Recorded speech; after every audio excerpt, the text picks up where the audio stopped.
Hello and welcome to Manga Splain, the show where we recommend great manga to folks who haven't read much manga before. Hosted by me, Deb Aoki, David Brothers, Christopher Woodrow Butcher, and Chip Zdarsky. Follow along with our show notes and reading lists at mangasplain.com. And as you can probably tell by this intro, it is my week this week. And this week we are going once again into the wonderful, sparkly, flowery land of Josei manga. This time we're reading 2 volumes, much to Chip's chagrin. But it's important. The second volume is important. It is The Untouchable Midori-kun, volumes 1 and 2 by Toyo Toyota. Before we get too much further with it, let me read the description. Talk about meet cutes. Misaki doesn't recognize her cute new neighbor when he comes to formally introduce himself, until he reminds her that they went to school together for years. But Midori Tachibana is no longer the awkward kid she remembers. He's the leader of Japan's hottest new idol group. But their fated meeting is cut short when he finds out that she's an adult film actress, and he can't be seen with her if he's to preserve his squeaky clean idol image. But can the chemistry between them be so easily erased? A sex-positive, sweet idol rom-com for fans of Tokyo Tarareba girls and ex-enthusiasts. So. Wait, did you say sex enthusiasts? Ex-enthusiasts. Ex-enthusiasts? Which I've never read. Okay. I don't know why they put that on the description because I've not read that one. But sorry, what is an ex-enthusiast? I don't know. Like an a single letter X? EX. Oh, EX. Ex, like your ex-boyfriend enthusiast. Oh, weird. Yeah, I don't know. I don't know why they called out that book. Sorry, is that a book title? Like, Ex-enthusiast? Mm-hmm. I've never even... Yeah, that's... Oh, you guys are so out of the loop on manga. This is really... I tell you, it's... Could someone manga explain this to me? It's early here. There's another manga called Ex-Enthusiasts. Okay. Is there? I couldn't hear the italics in Deb's voice when she said ex-enthusiast there. So I didn't know it was a proper title. Normally I hear italics. Yeah. I can smell bulls as well, actually. Those have really good covers. I haven't actually read Ex-Enthusiasts, but I've seen them, around. Oh, I'll have to look this up. Yeah. But anyway, we are digressing. Is it? It's a romantic comedy. Well, not really, are we? It's typical manga splaining so far. Yeah. It's true. We're a little punchy. Yeah. This was a book that I picked up on a whim. And then I found myself really loving it and recommending it to people for a bunch of reasons. Partly because it was funny. The art wasn't blowing me away, but the way that it made fun of itself just kind of, the kicker for me was the roses. The sparkly roses. So I figured now that we've read Rose of Versailles and we've seen the full-on original sparkly roses thing, I thought maybe we could understand the humor and the joy of The Untouchable Midori-kun. But I will ask our most resistant to shoujo person what he thought of it. Do tell, David Brothers, what did you think of this one? I am resistant to shoujo, but I like Josei. So I like this one. There was a moment, on the first page, I was like, oh man, this art's kind of generic. I don't know where they're going with this. And then on the second page, her squinting caricature kind of sold me on finishing the book at the very least, even if I wasn't super into it. But the story kind of caught me a little bit because I've read this kind of story before, but not written and drawn for an audience of mostly women. Usually My Neighbor's a Porn Star story is for I was going to say gross dudes, but I guess that's kink shaming. But you know what I mean? There's a level of pornographic aesthetic to these kinds of stories. Gross dudes, but magazines. Gross is positive. Yeah. Gross doesn't have to be negative. Gross is a neutral descriptor. Yeah. Like when we used grotesque on the Baki episode. Yeah, gross dudes, Yeah, exactly. Gross aesthetic literary gross. But I mean, those stories very much are either how can I sleep with as many women as possible for utterly selfish reasons, or all of these women want to sleep with me and I'm either super into it or not into it at all. And they're both different kinds of power fantasies. And I like how this one was, this guy is super hot, has no boundaries, and he's a little dumb, but he still won't sleep with me. So there's this whole seduction and kind of, what's it called when you withhold something from someone? Basically Delayed he's making her want him even more. Yeah, I think there's definitely a bit of that. Yeah, for sure. And some of the jokes were like legit funny. Yeah. I had a good time with this one. Even took a few screenshots we can talk about later. Oh, nice. Let's see. Let's ask Chris what he thought of this one. I will play the chip role this week and just echo David entirely. What does that mean? Oh, did David say something? Right. Yeah, okay. What David said. That sounds great. We coordinate before the show. It's about yeah. Well, it's good that I'm sandwiched in there because now he's gonna have to change everything he was gonna say. We'll see how this goes. Oh no! Yeah, quick, rewrite your notes. No, this is. I listened to the Baki episode like 3 times trying to get the show notes done and they're still not done. And I started off the episode by going, "This is trash," and this is also trash, but it's more trashy, which I think I kind of love actually as well. I just had so much fun with it. It doesn't take a lot of brain power. It is incredibly light. Even they start to like tiptoe up to serious issues and then just sort of like do a pratfall on them. It's pretty fun for that. Like,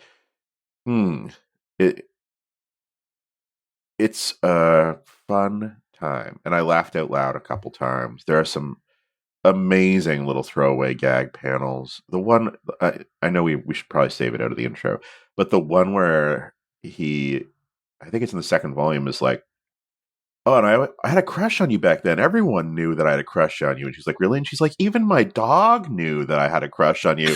And then there's the little inset drawing of the wiener dog that's just like, "I knew." It's like I died when that came up. I screen capped that one. I was going to the show notes for sure, but. Yeah, it's like it starts off and you're like, "Oh, I'm not sure." But I had read the first chapter because Deb made me, because she was referencing the roses and something else we were doing, the sentient weirdo roses always appearing behind him because it's a shoujo hero. Yeah, I think this is like a fun one that could be rewritten to be like a tense seinen psychological thriller, like, but is not. It is super not. It keeps it so light at all times. So, yeah. And I will say, I got to the end of the second volume, and we'll talk about that in a sec. And I couldn't deal. I just went and read the third one. I needed to know what happened. Because second volume is on a hell of a cliffhanger. There you go. I am up to date, and I was kind of like, 3 of 3, it says on Amazon. It's not 3 of 3. There's more to come. Kodansha has a 4th to be determined cover up on their website. So I'm kind of annoyed at that because I thought I was like getting the resolution, and no, it's just going to keep going. Would you call that an anticlimax? The third volume is weird. The third volume has a really different texture than the first 2, and I liked it. I can't really spoil the third volume because it only says we're talking about 1 and 2, but it's not an anticlimax. They really get into these or something. They really get into these ideas of like it got more grown up, whatever. But it also pulls back too, and is like fluffy. It's like, oh my god, this is the fluffiest manga. So fluffy. Oh, and yeah, also shout out what David said to the expressions, like the crazy ass like expressions and like faces she pulls in this are like almost like One Punch Man level at a couple points. That was like shocking for a Josei manga. Yeah, I have a lot to say about the art actually. So yeah, no, I totally dug it, which means I guess, Chip, did you hate it? I'm so torn right now because I agree with David, but I disagree with Chris all the time. So I'm just going to go right down the middle. I liked it. I agree with both of you. Like the expressions and like the one-off gags were really solid. If it wasn't for those, I probably wouldn't like the book. Like I found I'm starting to get used to the style of these stories. Almost any story with a male-female relationship has kind of the same kind of dynamic in which the female character is like, oh my god, what does this mean? What does that mean? Like frantic while the guy's just like cool and dense and not noticing or whatever, or a jerk. At least this guy wasn't a jerk. I'm starting to get used to that kind of play in these stories, and it wasn't as bad in this one, but it's still enough, just slightly enough to annoy me. It's funny because it's like I liked when she would like kind of like get her horny levels up or whatever, and have the kind of the wolf imagery. I always thought that was really funny, but by the third time, I'm just like, okay, yeah, I get it. Like like we keep going to this point, and then she can't help herself and try and make another move. But obviously, the cliffhanger at the end of Volume 2. I was almost interested enough to keep going to Volume 3, like Chris, but not quite enough to see what happens. One of the funniest. There are some really good panels. I really liked when she is about to say, "Did you pop a boner?" Yes. His hand covers the panel and her face. There's some really smart, fun things in this book. Yeah, it's very light in the drawing. Like as soon as they went to a concert, I'm like, oh, how are they going to handle this? It has so many ways of cropping out people and handling large crowds. Like, okay, I respect that. They still managed to show enough to be like, okay, you get the feeling of a concert. One thing I noticed, and this is something, there have been a couple of books with this style thing that was jarring to me, but there's a real art thing where these dudes have like tiny heads, tiny little pointy chins, and then giant thick necks. And I'm reading this. I'm like, oh my god, they're doing it again. But then I start to really kind of focus on the silhouettes and realize that they're penises. These guys are actually penises. I'm going to need a citation. Look at Midori. I'm going to need a citation for the show notes. Sorry, look at Midori-kun throughout this, especially any kind of like 3/4 angle. Like even the hair. 64. Oh, David. Even the hair, the way they've shaped his hair, it's very much a penis head. Very much a penis head. And whenever you get like the real thick neck look, it's just like, oh, okay, yeah, that is a penis. Have we uncovered the secret of Josei manga? I thought you were going to call out the big ears, but you surprised me. No, I mean, I like the big ears. But yeah, I couldn't stop seeing these dickheads everywhere on every page. Oh my god, it's just like those Marlboro ads where they would have like subtle penis, like. Yeah, just kind of slip in the imagery. Oof. But one of my favorite unintentionally funny moments in this was when she was thinking about Midori-kun. And she goes, "It's so strange. I have so much fun when I'm with Midori-kun." I'm like, this guy is the least fun guy I think I've ever come across. He's just like this blank dude that just kind of comes in, won't touch her, will just kind of like talk about how much he has to work at being an idol, and she's just like, I just have so much fun when I'm with him. Like, what? He's showed up at your apartment like 3 times, and it's gone horribly each time. I thought that was very funny, and a big disconnect between what they were trying to do and what they were actually doing. Yeah, when it gets a little serious at the end, where she's got the whole thing about like her smiling face and saying that's all she's good for, I was like, that felt a little kind of out of nowhere. I'm sure they explore it more later, and it kind of retroactively makes more sense. But I'm just like, oh, okay, you're trying to make this serious now, but like you didn't really lay the groundwork enough to have that moment land, because she seems very self-aware up until that point, and then delivering it with a smile, like, this is all I'm good for. I'm like, It was a little creepy. Okay, all right. Yeah. Yeah. It pays off a little bit in Volume 3. Okay. I'll say that. But yeah, I mean, I did like it. I think overall it's not my jam, but there are enough jokes and really kind of smart, fun techniques in it that kind of raise it to the level of enjoyable for me. So, yeah. I mean, this is her first series. That's what I figured out. Like, this is her first serialized series. That's impressive. And it's and some of the art looks a little retro to me, like a little retro shoujo. Like it. Yeah. But like in the Clear Moonlit Dusk, that Mika Yamamori can draw. Like, wow, her art is gorgeous. This one is kind of more just kind of fun, but she has fun with it, So it's okay that it's not like beautifully executed. It's just goofy. Yeah. There's some consistency issues. Like I think the secondary boy band, the mean guy. Oh, Soji? Yeah. Yeah. He tends to change a lot kind of throughout. I noticed like there wasn't a lot of consistency with how he was drawn. But yeah. I just recently went down the boy band rabbit hole, which is really bad. Is that a boy band rabbit hole? It kind of is. It probably is. I mean, thankfully, I haven't spent much money on it, so I'm still safe. Wait, much money? Ooh, much money. No, I haven't bought any no fan goods, no DVDs, nothing. I have bought some songs on iMusic though. So that's about the extent of it.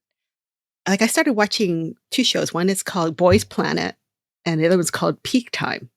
And it's like these Korean reality shows about boy bands.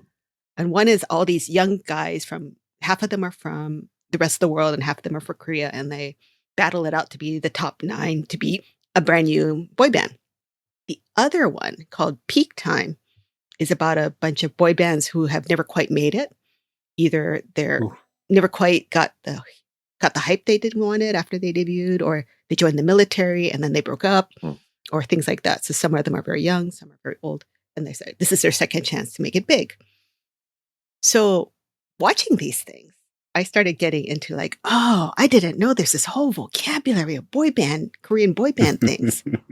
Like there's the killing part, like the guy who gets to sing the best part of the song.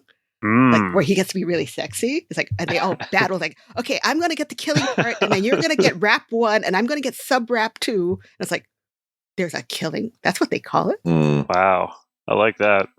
And then they have a whole name for like the young character, like the youngest boy in the band who is everyone thinks is really cute and wants to be their mom.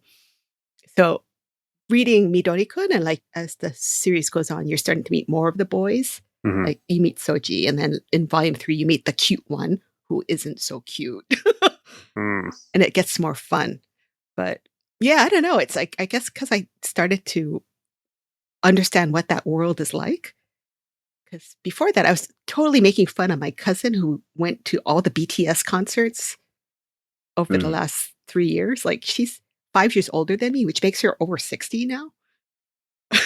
Whoa. I'm sorry, Carolyn. I love you. But she flew to LA. She went to Las Vegas. She's seen all the BTS stuff. And she fangirls out over these boys who are like, I gotta say it, 40 years younger than her. Wow. I mean, good for her. Yeah, it's hard for me to get my mind around it. The older I get, the less I'm inclined towards consuming any kind of entertainment material produced by anyone under the age of 30. Actually, a great example of what Deb's talking about is when the lady in this goes to the store and buys $1,000 worth of DVDs and movies and CDs to get familiar with what they're doing. A very Deb move. That's a Deb move. Because that's why you need the older fans, boys. Yeah. We got the money. Sugar mama, but it's all just DVDs, CDs. Plushies. Amazing. I love it. Why did you try this one? Like, what got you in the door? It was just random. Like, it just kind of popped up in my feed, and I thought, oh, I read the synopsis, and I thought it could be fun.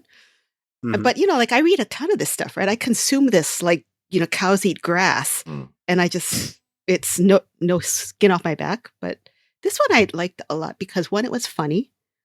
2, the female character was very sex positive without being super, like, fan servicey sexy. Like, like, I love the fact that she's a porn star, but she's not sleazy and she's not broken.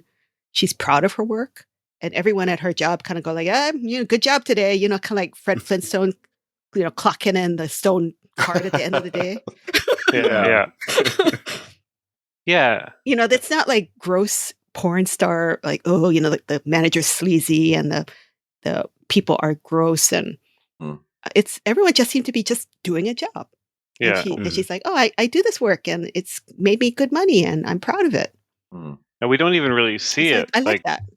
You see tiny bits of it, but it's not. You see, just little bits, but like, the most risque kind of parts of the story is like her just kind of unbuttoning her shirt a bit more than you'd expect. This is like, oh, okay.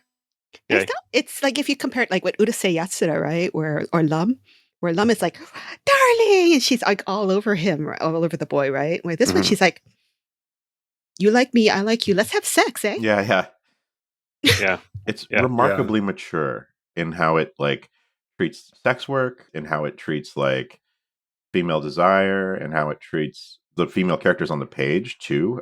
I mean, I don't know that we've read a proper like women's comic, which is to say Oh no, we did. We read. What was the one? It was the sponsored read from Viz that was just like, Yakuza Lover. Yakuza Lover. Yeah.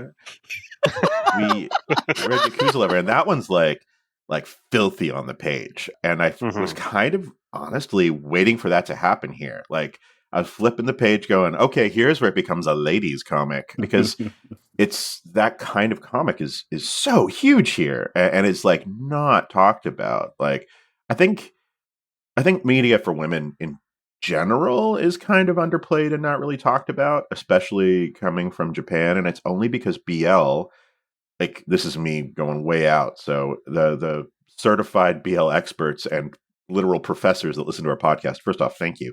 Secondly, feel free to sound off in the comments. But BL was weird. I think BL was so friggin' weird to North American people that it got written up. It was like two men having sex for ladies' amusement, and this is a comic book, and it's like not just a comic book, like, but huge, like 30% of the market of manga in Japan. Industry. Like, it's a whole industry. So that got talked about, and that became like the discussion point about like what adult women are reading in Japan. But like, hetero ladies comics are also huge here, and they are just as they run the line from this, which is pretty innocent, to sexy, let's say. Let's keep this podcast PG. I'm doing real good at not swearing. There were 3 X's in that sexy. I could hear it. Sexy comics, and I was really expecting this to become that, sort of on the lane of Yakuza Lover, Midnight Secretary, the other ones that Viz have done in their adult ladies line, and it didn't. I was shocked, actually. I was flipping. I was like, oh, we get to the actual AV scene, and it's like, oh, it's kind of tastefully cropped close-up panels on her face and stuff. Oh, okay. And suddenly I realized, like, lightness from the cover designs to the interior, like, page designs to the way she draws to the story itself is kind of the theme of this. It's like, we're not going to get too heavy into anything. We're just going to be like, yeah, sex work is work, and I make a great living off of it, and I'm not ashamed. And that's the only thing we're going to talk about sex work. Like, we said the thing we're going to say, and then it goes on to the next one. And there's like, yeah, it's a fascinatingly light comic, like to toe that line.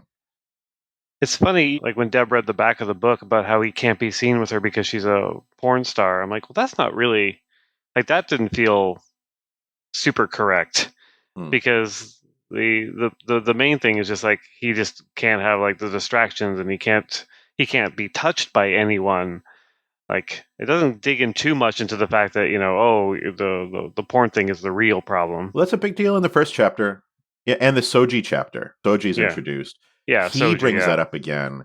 But I think that might be a cultural thing. I think it's just, if you know idols and you know Japanese culture, being spotted with an AV, like an adult video actress, is a big deal here. It's like front page news. Like, this, like, because it's supposed to be these completely separate industries, like this one silo of taking your clothes off, which is fine, the media keeps saying, but like, and then the other silo of like pure, untouchable boy bands, and if they touch, it's because something terrible has happened and someone's been knocked up, or like Yakuza, like it's because of like the like nefarious influences. Yeah, and I think that's like a cultural touchstone that was just like, it's there, but you don't really have to hype it up here in this story, because if you're reading this in Japan, everyone just kind of gets it. Is my take. Yeah, it plays it really light. I mean, let's be honest. Like, working in the porn industry is not always so. I'm just going to the office. I'm going to clock in and clock out and do my job, and the producer's going to say, "You did a great job with this," right? Like, it's very sanitized. Yeah, this didn't feel like a decision between mature or immature. It was a decision between like, how far do we want to go down this path? Like, I think you're right that it was kept light. Like, it's like, oh no, this is just like, this is the setup. We don't want to go too deep into this. They actually went kind of deeper into the idol stuff with his like stalker and what it takes to be an idol than the porn stuff. The porn stuff feels very, very secondary in this. Yeah, it just happens to be her job. But I enjoyed that because it kept it, even though sometimes it veered into darker territory, that kept it interesting for me, or at least it gave it enough spice or a little bit of seasoning of something different than just being this wacky wham-com, right? Where like, oh my God, I can't even touch him. Or like, oh, like the part where he's he's collapsed in the hallway and he says, "Don't touch me!" Yeah. And then so she drags him by his backpack strap. Yeah. It's almost like the ludicrous element they introduce is that they both respect each other's jobs like a lot, like enough to not break their rules, but they still want to test the boundaries a little bit, which is kind of funny in a way. Because she's like always trying, like the wolf thing. I'm gonna do a very rare thing for manga explaining and disagree with Chip. Like I like the wolf gag because it shows the perfect spectrum of how horny and weird the book is going to get. Because on the other side is the Red Hot Riding Hood wolf from the cartoons, and then there's her version of the wolf. And one, like both are very horny, but only one is like, you know, hooping and hollering and like wagging their tongue and stuff like that. I like the wolf gag. I like the wolf gag. It wasn't the wolf gag that I had issues with. It was just the fact that the repetition of her being like, "We should have sex," just kind of hitting that. But I thought the wolf stuff was good. So we are in agreement still, David. All is right with the world. I think dress him like Little Red Riding Hood too, which I thought was such a cute, they do a cute touch. Yeah. So yeah, that's really good. That's all I wanted to add. It really is the same joke executed like in completely different ways. It's kind of great. Yeah. I wanted to say my favorite thing in this was Milk. Oh, yeah. Do tell. Melon's new friend, Milk. Oh, yeah. The other porn star. I like it because when she was introduced, I was just kind of, oh boy, okay, yeah, this is going to be like, she's going to be the problem character and they're going to fight over this guy. And then, no, they become like friends and they go to the concert together. But her turn when she thinks that she could possibly, you know, like the same boy band member as her is so funny and so intense. Like, I can't be friends with someone whose favorite is the same. Yeah. I really liked her as kind of like the potential problem for down the line, but not for the reasons you think initially. I like her because, like, there's the bit where our main character explains, like, her stage name is Melon Kotobuki because she mentioned she liked sushi and sweets, and it's like a pun. Yeah. So is Milk one of her favorite foods? Yeah, right. Her last name's also a pun. Amazing. Yeah. I laughed out loud when they said this is our new performer, Milk. I was like, oh my god, that's so funny. Like, yeah, of course, like Milk's her favorite thing. Yeah. Yeah, that was a good joke. I enjoy Sochi a lot because like Midori-kun is a little dense. He's sweet but dense, but not in the same way that like in shonen manga, harem manga, where the boy is dumb and you're like, what does any girl see in this guy? Right? With this one, it's like, oh no, I get why she likes him. He's hot dumb. He's hot dumb. Yeah, I get it. You know, but he's kind and he has some balance. And let's not forget, he's so fun. He's so fun. So anyone, I wanted to ask, you know, you want to call out, if you haven't already, your laugh out loud moment, like the thing that you thought was really funny in this book. Oh, the Milk thing for sure. The part where they watch her porno together. Yeah, that whole sequence is pretty good. Yeah. Like the whole time I was like, this is an amazing seduction trick because it's so obvious that like it feels like a trap, you know? Yeah. But he's so innocent that it just sort of like bounces off his defenses. Yeah. And when he's like, I need to go and watch this alone at home, I was like, wow, they are really going there with this one. And he's like, and he's so amazed. He's like, I saw you completely naked now. And she goes, well, this is porn. You get naked. That's how it works. And it's a funny little details that the roses are black in the background all of a sudden. Nice. Oh, yeah. The bit where he gives her notes on like how to perform and like to turn on her audience more, I also thought was really funny. Like that the whole concept is just out of this world. Super good. Yeah, for sure. I liked that a lot, and I wanted, like, and not in a funny way, but I wanted more of that. Like, he is thick. He's a dull lad, but he has like an insane depth of knowledge. He's portrayed as having an insane depth of knowledge about his field. And it's like, oh, like I kind of wanted it to be closer to an explainer manga because that's the manga I've been enjoying the most. It's like, I want to learn more about boy bands. And we got little bits of it, but it was still really, really light. And I would have liked more of that. But a funny scene that I laughed out loud with was, he's the least popular member. Isn't that just adorable? when Milk was talking about how Shoji-kun is like just like so annoying. No one likes him. It's like he's really good at English. His TOEIC score is over 900, but he's still unpopular. And like heart emoji. Like it's just this idea that like this dude that was kind of crappy to Midori, or was crappy to what's her name? Sorry.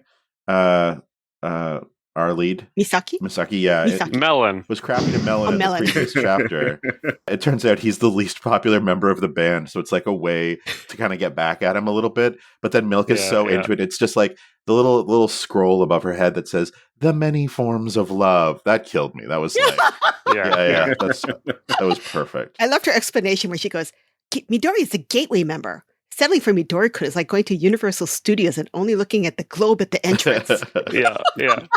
Yeah, but basically I chuckled at almost all the Milk scenes of her explaining stuff.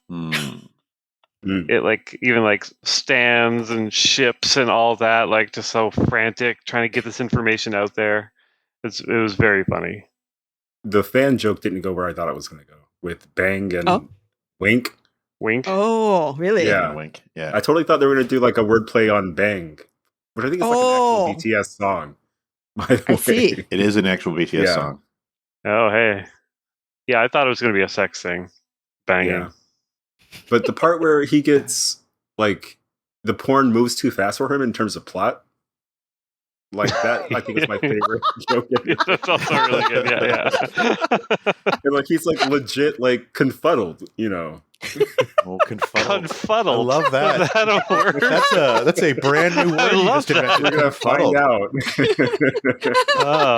I love it. That's so perfect too. That's so Midori-kun. Yep. I guess we could gonna go around and get some final thoughts on this one, and if you would recommend it to anyone and who you might recommend it to. Let's start with Chris, because I hadn't heard from you in a little bit. Sorry.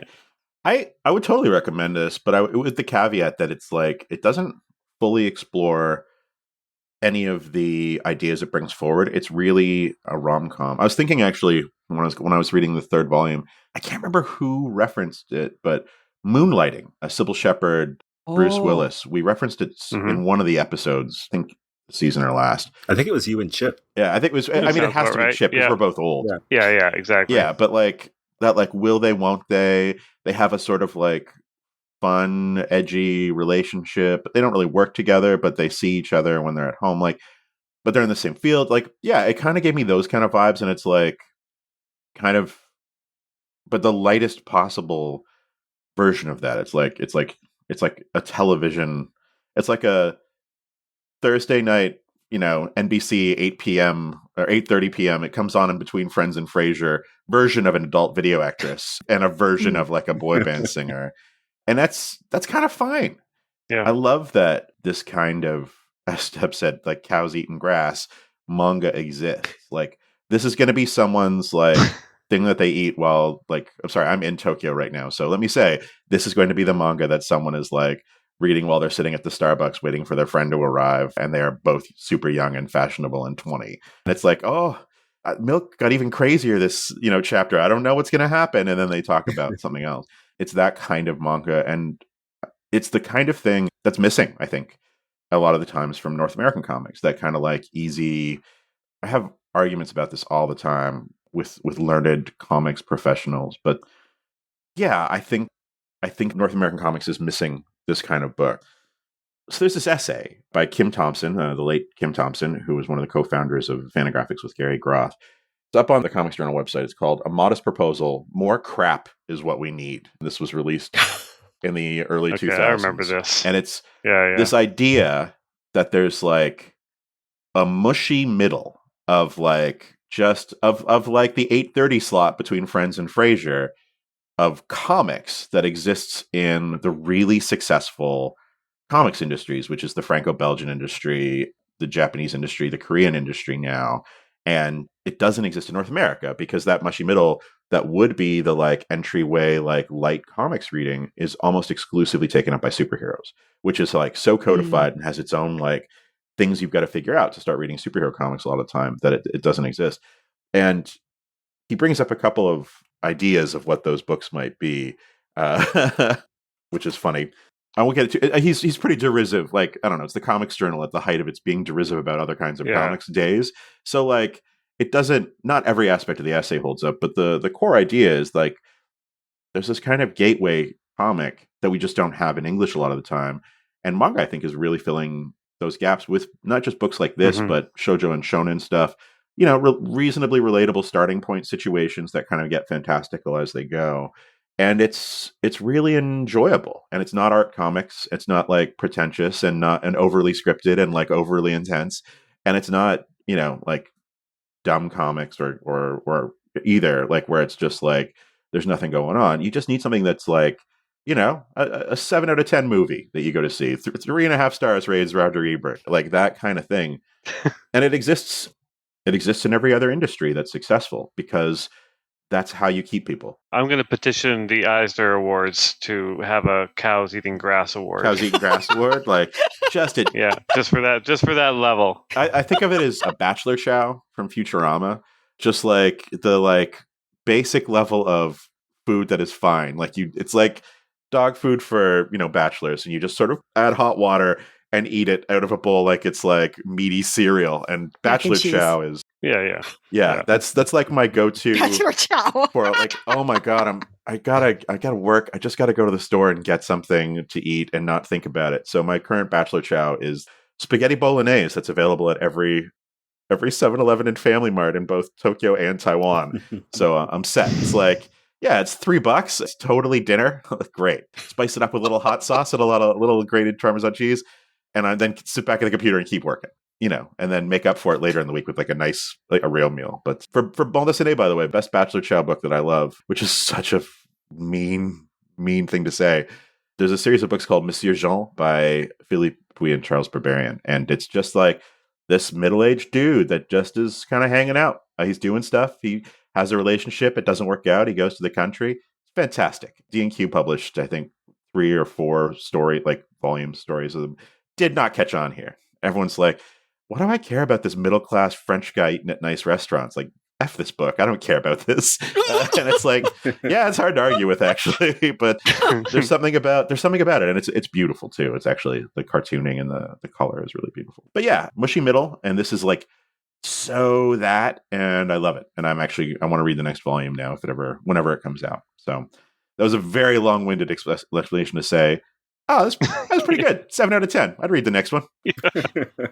So that's my thought. Anybody else? Anybody else got a final thought? Who wants to go next? I was going to say I forgot what my take was because Chris talked for so long. Oh. No, that was super Ouch. good. I honestly can't follow that, but I think that this was super funny. There's a panel of her like angrily changing the channels on TV while cooking. And it's like just great cartooning. Yeah. Yeah. Super good vibes. And the book is full of little bits like that. I do wish the porn aspect was a little stronger versus the idol aspect, because I think that's like equally interesting. You know, how does this guy live as an idol and not seem to have any emotions? And how does she live as a porn star? And like, what's fulfilling about it? Why did she choose it? I imagine they'll get there at some point, but it feels like a book for idol fans right now. Yeah. Not that it should be for porn fans, but you know, like a little mixing it up is always fun. Stories like this. Yeah, because her job could literally be anything in this, really. Like, and it wouldn't change the story that much. So yeah, like she could do lighting on porn sets. Yeah. I agree with David. I retroactively cede my time to Chris. Oh, wow. Okay, in that case, I didn't even talk about the art, which I wanted to talk about. No. The art? Sorry. You guys talked about the art. I just want like a tiny little bit about the art. Sure. It is serviceable. There's a couple of nice, like really like nice, you know, air quotes, nice illustrations, but it's serviceable all the way out. But it has so much more personality than a lot of stuff in this space that was what was so surprising to me about the artwork, is that like, yeah, there's some stuff where she doesn't quite nail the illustrations that are on the page. She's not like Haruko, who did My Love Story. My Love Mix-Up. My Love Mix-Up. But like, it's good, but it is like definitely first book, and she relies a little bit too much on tropes, but it's so interesting. I kind of loved that. I loved the faces. I loved the little insets. She's got great comedic timing, which for a Josei manga, again, was not expecting. It's like, it's just so fun, but also like Chip was saying, it's light as like not just light, but like, yeah, it's fun, but I'm not like, there's nothing there that you have to seek this book out for it. Anyway, okay, now I'm done for real. Yeah. that'll teach Deb to say, I haven't heard from you for a while. All right, here we go. Let's do this. Quickly, my final thoughts are: as we discussed the book, I actually liked it even more than when I came in. So yeah, because the jokes, like the more I think about the jokes, I'm just like, oh yeah, no, it's actually a lot funnier than I gave it credit for. So I might actually keep reading just to kind of see where it goes. I will say that if you pick up Volume 3, it's really fun because they introduced the cute member of the band, and he adds a little spice to the mix, which is great. And it makes you go like, oh, I wonder how the other two guys are. Yeah. So it's a fun little ensemble comedy that just kind of builds. I mean, for a lot of these books, I mean, we can bring up Yakuza Lover because that's the one we all read. I mean, usually the girls are dumb as bricks, or they're just suckers for abuse or whatever, or they're just like, I just want to slap you. This one, no, I actually liked her a lot. I like that she was, I mean, sure, she had some personal problems with her family, and that's, and she chose porn, but because porn let her make a good living, and she's matter of fact about it. She's not messed up about her work, or she's not ashamed of it, which I thought was fun. I mean, a lot of times why I read Boys Love is because the characters are equals versus this. What tends to happen in a lot of this Josei stuff is like the girl has to be kind of stupid or kind of weak or is kind of constrained, needs to be rescued or whatever. And it's like, oh, that's so boring. Yeah. So this one, I loved how it embraced its tropes and has fun with it. I read Volume 1. I thought, oh, this is cute. I'm enjoying this. And then came the last page of Volume 1. And then I was like, I'm sold. You got me. The part with the roses, like the roses became characters. Yeah. And the roses, like, I love that feeling. Like when you get tricked into loving something. I mean, and then there was the other side story where it's like one of the running jokes between them is that they both like this frog character when they were kids. Yeah. And so Midori-kun goes and buys her one of the frog character notebooks, and then she goes, "You're yanking my chain, aren't you?" Like she's like so pissed off at him for buying her this notebook. And then the backstory is him actually going to a Yonryo store.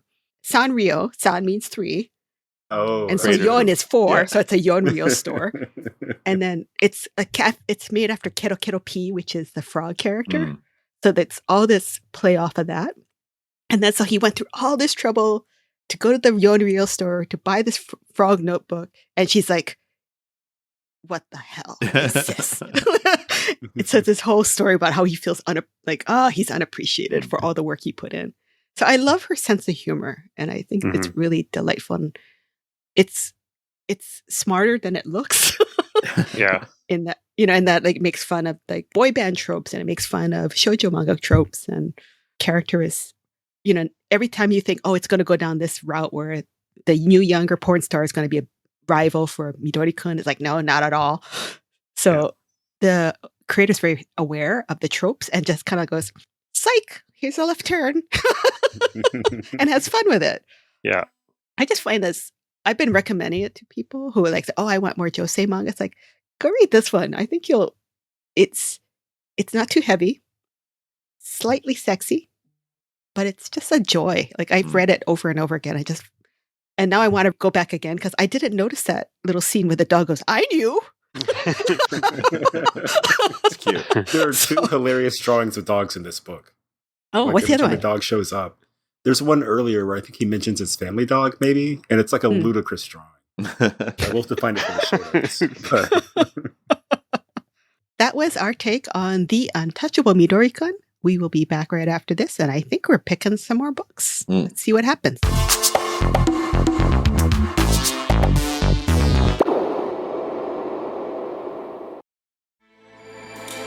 With everything you have on your plate, earning your degree online seems impossible. But at Grand Canyon University, we specialize in helping you fit a master's degree in business into your busy day.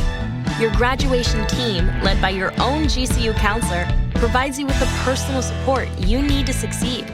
Achieve your goals with a plan and team behind you. Find your purpose at Grand Canyon University. Visit gcu.edu. Okay, and we are back, and it is that magical time in Mangasplaining when we recommend 3 more books that Chip will either kind of like, or be deeply regretful that we chose them. But we'll make him like it. We'll make him read it anyway. Never love, though, I noticed. Yeah, well, you're a tough sell. It's true. Love is That's fake. True. Wow. Ouch. David, how you doing? You all right there, bud? Yeah. I'm great. How are y'all? Let's see what kind of book David picks this week. Oh, on the Oh, wait. You spoiled it. We're picking books. Deb didn't even say we're picking books yet. Oh, sorry. I did say that. Oh, did you? Yeah. Oh, well, she it shows did. where my head's at. Yeah. Sorry. David saying love is fake obliterated my brain. So. Oh, God. You're a... How much shoujo manga do you have to shove down your throat until you stop being so cynical? Well, now I want to. It's like a black hole of non-emotion. Oh, don't make me sad. All Well, right. let's see. Who goes first? How about David, since David seems prepared? Yeah. So I'm going to bring out the big guns. And Chip, do you remember the issue of Daredevil where Inferno happened and he just kind of walked through the city and there was like the dentist who was controlled by a demon and the mailbox, that kind of thing? The mailbox, the vacuum cleaner. Oh, yeah. All the hits. Yeah. So imagine if Inferno happened in New York City and then it just kind of stayed and people went about their daily lives living alongside all these demons and stuff. Amazing. And that is Blood Blockade Battlefront by Yasuhiro Knight, who is mostly known for doing Trigun in the 90s. It was a very popular anime on Adult Swim. It just recently had a reimagining, like an Ultimate Trigun kind of anime called Trigun Stampede. And all that kind of being in the air sent me back. I reread Trigun, the manga, and I was like, oh, I'll just roll right into Blood Blockade Battlefront and have a good time with it. And I was surprised by how pleasant it was. So I thought I should bring it to Mangasplaining because it also kind of doesn't have a plot. Like it's more about the setting than the overall story, I would say. And the setting is really fun. Kind of like a really demonic, other dimensional New York City. So is this going to be is this like a volume 1 kind of deal? Yeah, volume 1 will get you'll get the gist, let's say. Okay. There's 4 chapters in it, maybe like 30, 50 pages each. It's like a pretty good chunk of stuff. All right. Fun drawings. It's a guy who's influenced by Mobius and Todd McFarlane. So there's like lots of meat in there for you. Nice. Yeah. Blood Blockade Battlefront, Volume 1 by Mobius Yasuhiro and Naito. McFarlane. Wow. You can really see it in some of the designs too. I can send you some pictures of stuff. It's a trip. All right. I like it. Who's next? I'll jump in. I'm going to pick something I haven't read because I really want to read this. And again, the show is how I make time to read things that aren't immediately for work. And you really liked Tatsuki Fujimoto's Look Back a lot, which was good. I think we all really enjoyed that one. And then we read Chainsaw Man at the beginning of this season, and we were all like, oh, that's pretty good, but it's maybe not quite as strong as Look Back. And it did happen 11 volumes before he got to it. But when he did Look Back, he did another short story at the same time, well, it was in a similar time frame, that was like a done in one-shot story, and it's called Goodbye Airy. And I was like, I want to read that. It's not coming out in print until June, but why don't we do an episode that'll come out around the same time as the manga actually launches? It's still available on the Shonen Jump app to read for free if you have a subscription, or with the $3 a month or whatever it is now. They raised the price from $2 a month. And I thought, I think that's a nice short story. I think Chip will appreciate me not picking 500 pages of books for a change. And I want to read it. So let's do a selfish pick. And I think he might even like it because he liked the other stuff by this dude. It's called Goodbye Airy. What's it about? I have no idea. It's a picture of a girl taking a selfie on the cover. It's by the guy I like. Well, all right. One of the many guys I like. It's about filmmaking. Oh, about filmmaking.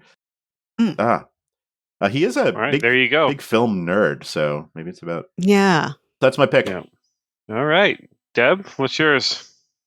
Okay, well, you remember when we read Invitation to a Crab? And it was kind of like more this indie manga, and it was kind of surreal and about this dream world, but didn't quite make sense, but it was really fascinating to look at. Mm-hmm. And I kept referring to it as being just like Screw style Nejishiki. And you're probably thinking, what is she talking about? Well, I'm going to give you the opportunity to read the book. It's a short story, and the collection is of several short stories by this master of independent comics in Japan. He's kind of like if Robert Crumb traveled around the countryside and was depressed and had very violent sex with women. Which is kind of Robert Crumb. What? Except in Chicago. Paying for it? Is it Chester Burns? Brown. It's like if Robert Crumb without the bum obsession. Oh, okay. Mm. The big booty obsession. So it's Robert Crumb, but you're taking away the thing I like the most about Robert Crumb. But see, what's really interesting about this is that the title story is kind of like this dream sequence where this guy walks around town. His arm is bleeding, and he tries to find a doctor. But when he walks around this town, all he sees are eye doctors. He goes, "No, I need a gynecologist," and we don't know why. It's got a lot of really stunning scenes that are like, wait, how does it segue from this to that to this? It probably is one of the best representations of what it feels like to be in a dream. Okay. It's disturbing, but beautiful. The creator, he's really singular. He's influenced so many other independent comics creators since. It's really special. For years, he was in Raw Magazine, like handful of stories. Including the title story here. Cool. Including the title story, but he refused to be published in English until very recently. And he hasn't drawn since I think the 80s. Oh, wow. But he is revered as a legend, like just an incredible artist who has an incredible vision. So he has a really interesting story to tell, and his style, I think you have to see it at least once. It's really revolutionary. Okay. Interesting. All right. This is a tough one. David knows me. He understands my soft spot for Ann Nocenti, John Romita Jr., Al Williamson, Daredevil. So by pitching it as that, and also that's because Mobius meets McFarlane, which I've got to see. So Blood Blockade Battlefront is going to be my number one choice. Ooh, nice. Deb, Robert Crumb, but no butts. You ruined your chances there by saying without the butt thing. So Screw Styles in last, and Goodbye Eri is in second because very intrigued by that. All right, but they're all strong picks this time out. I want to give you guys positive reinforcement and let you know that I quite enjoyed these picks already. Oh, thank you. I was thinking that Deb's description of Tsuge almost sounds like a dark Bill Watterson. Oh, wow. Like an alternate universe Bill Watterson. Oh. That's not a bad David recommendation. David, you're good at selling stuff. I know he's a master. I can't even come close to the book talking. I think David may have just knocked Chris down to third place. Chris just gave us the finger. By us, I mean me. I don't know what you're talking about, Your Honor. Just so our podcast listeners understand what we have to deal with here on Mangasplaining. Am I second or third? I need to put it in the show notes. You're document. second. You're second. Fine. You're second. Monster. It's permanent now. Monster. This last set of books takes us 3/4 into season 4. And nice. we're coming up on, I think we're coming up on our 100th episode. Ooh. Yeah, What's Michael Garfield Heathcliff episode is number 100. Good. That's perfect for me. Good, I'm glad. All right, maybe we can have like a quick shout out go around. Yeah, I can start. Go ahead.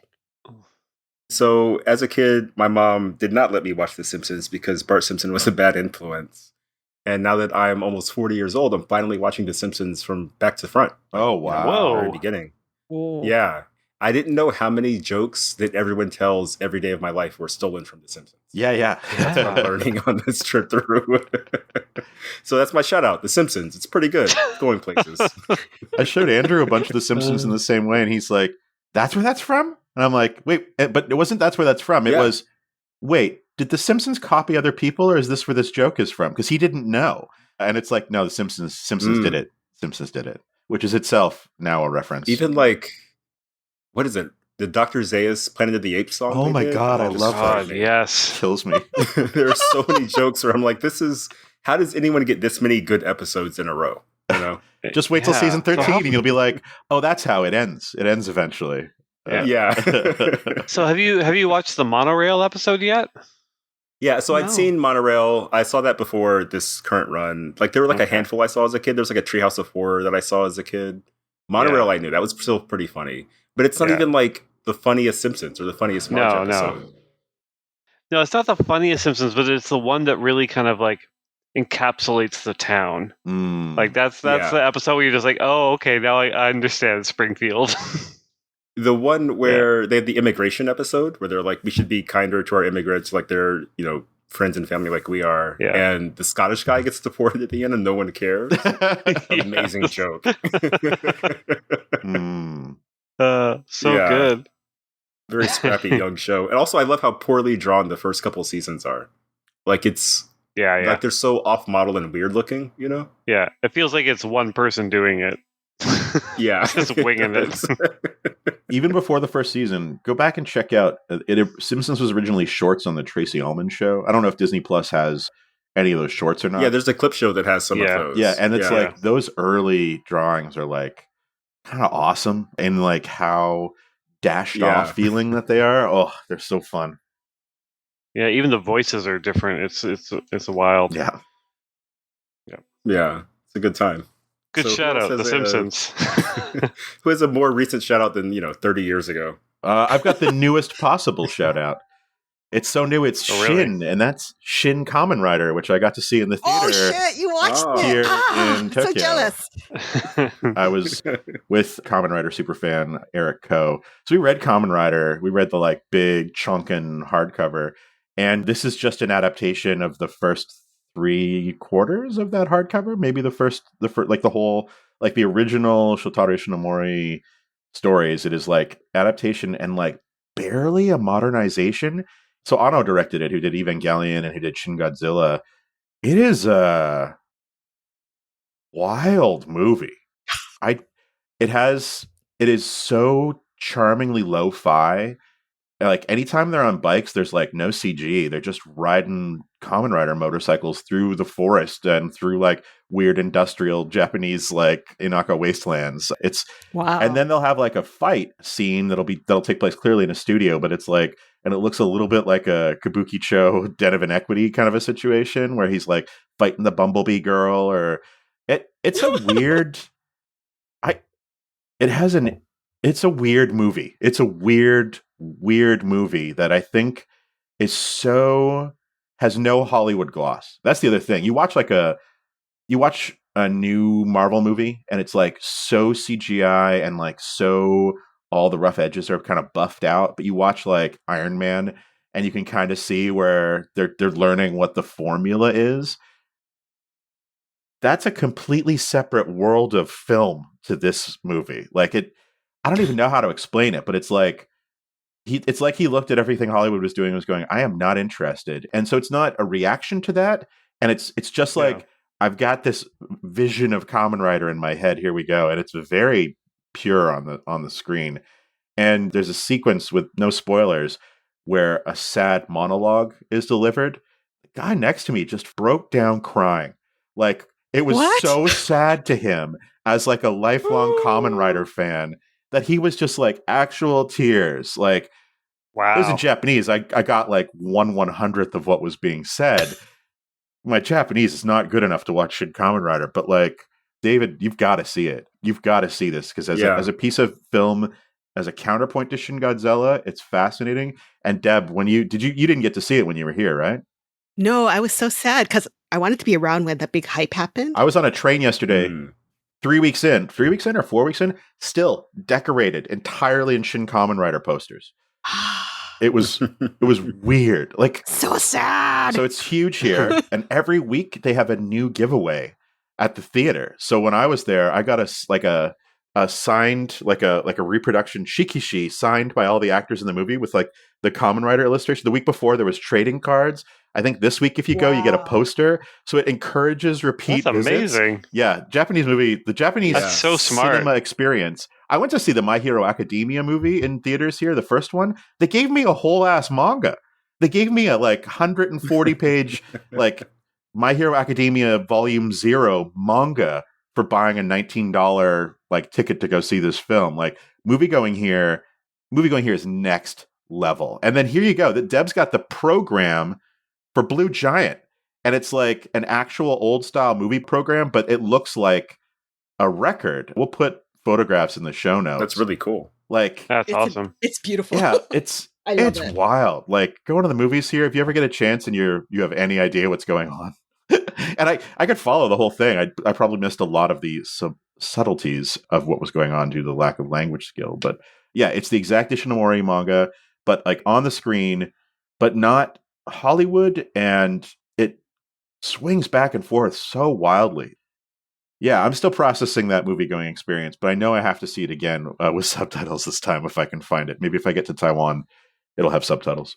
There was actually a clip that got released the week after it came out where it shows Kamen Rider just beating the hell out of the bunch of guys from Shocker. Yeah. Like, and it's blood spurting everywhere. Yeah. It's like, whoa. That's the first 3 minutes. And it was so violent Yeah, exactly. that I thought he was trying to make like a commentary on what was going on in Hollywood cinema. Like, oh, all these punches and hits with these superheroes and like nothing ever really happens to them. But you punch a guy in the face and you've got like superhuman strength. You're going to shatter his face like it's going to be a Mark Miller comic. You know what I mean? Nope. It's just the movie. It's just like every once in a while there's like extraordinary, like bright red blood-soaked violence. And then it goes into like the next thing. And it's bizarre. Yeah. Shin Kamen Rider. You got to see it. There's something going on there, especially if you listen to our Kamen Rider episode. Subtle plug. Wow. I would bring a flask to the movie theater when they have it. I will definitely be there. That's how I watched Tron. I bought a flask of whiskey and I had a roaring good time. Shot every time Kamen Rider is sad and you'll die by the end of the movie. It's a weird movie. I think the North American release is May 31st. They're going to do like a little limited usual thing. Yeah. Oh, I am so there. Chip, do you have any shout-outs? Because I flew to and from Barcelona, I got to watch movies on the flight. So I actually got to consume some media.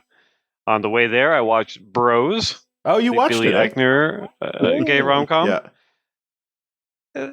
There's some good stuff in there. But yeah, it's fine. I don't know if Billy Eichner is the charismatic lead that we want him to be. But I will say watching a movie with a gay threesome on an airplane screen is a lot of fun. Yes. As they're serving you dinner. And then on the way back I watched Tar, the Cate Blanchett movie. Oh, I want to see that so bad.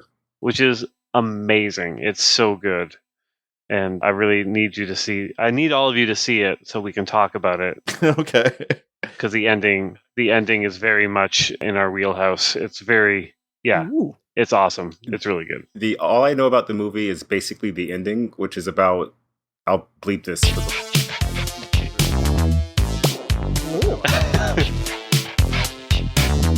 Yeah. I'm intrigued now. It's so good. Yeah. So yeah, those are my shout outs. Taking a flight and watching a couple movies. That's the first time you've done that in a little while. Yeah. Like you haven't flown overseas, and It's true. that's your first trip out of Canada, right? Yeah. I've gone back and forth during COVID from West Coast to Toronto. But yeah, it's my first overseas flight. Yeah. Well, congratulations. And somebody died on my flight. So yeah. So maybe it was a bad sign. I don't know. Yeah, never again. These guys know about it. I'm not going to tell everyone, but yeah, it was an experience. After I watched Bros. Well, at least it was after, because that would make a real weird ending to that movie. It's true. I've been trying to sue Bros to get a little bit of their profits, just on trademark reasons. Oh yeah, of course. Nothing going so far. Deb, what's your shout out? Well, I was going to shout out something, but I'll save it for next week for the villainous episode because There is this one webtoon I've been reading that I swear to God, it made me throw money down, and I wasted a whole day reading it. So, but I'll save it for next week because it matches beautifully with the villainous story. So instead, I like the foreshadowing. What shall I write about? Well, I bought another Boys Love manga called Midnight Rain. All right. 2 guys down on their luck and they hook up in a laundromat.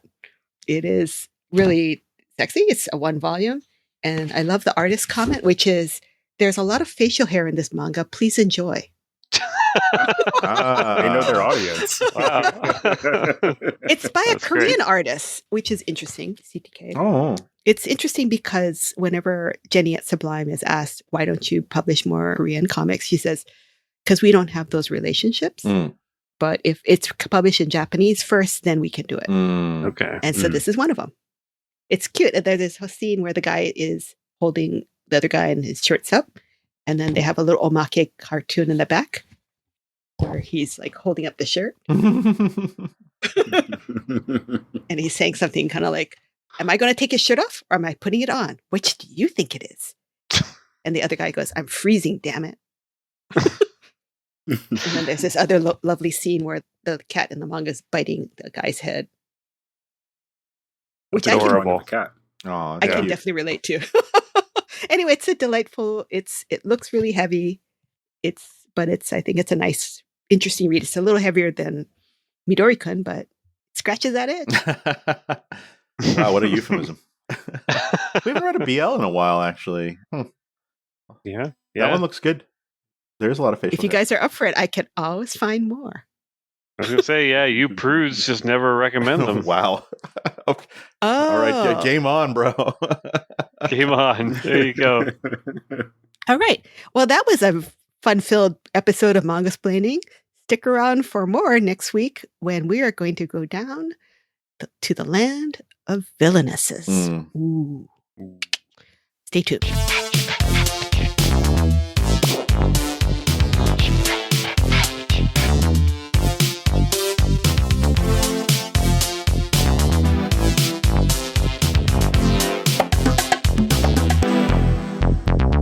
This has been Manga-splaining, episode number 97, The Untouchable Midori-kun by Toyo Toyota. Thanks for listening. For our next episode, we'll be discussing the manga version of My Life as a Villainess, All Paths Lead to Doom by Satoru Yamaguchi. Want to pick up a copy? Check out a comic and manga specialty shop near you using comicshoplocator.com, or check your local library for print and digital lending options. You can also follow along with our complete reading list at mangasplaining.com, and check out our newsletter and digital publishing company at mangasplainingextra.com. Thanks to DADS for their musical accompaniment this episode.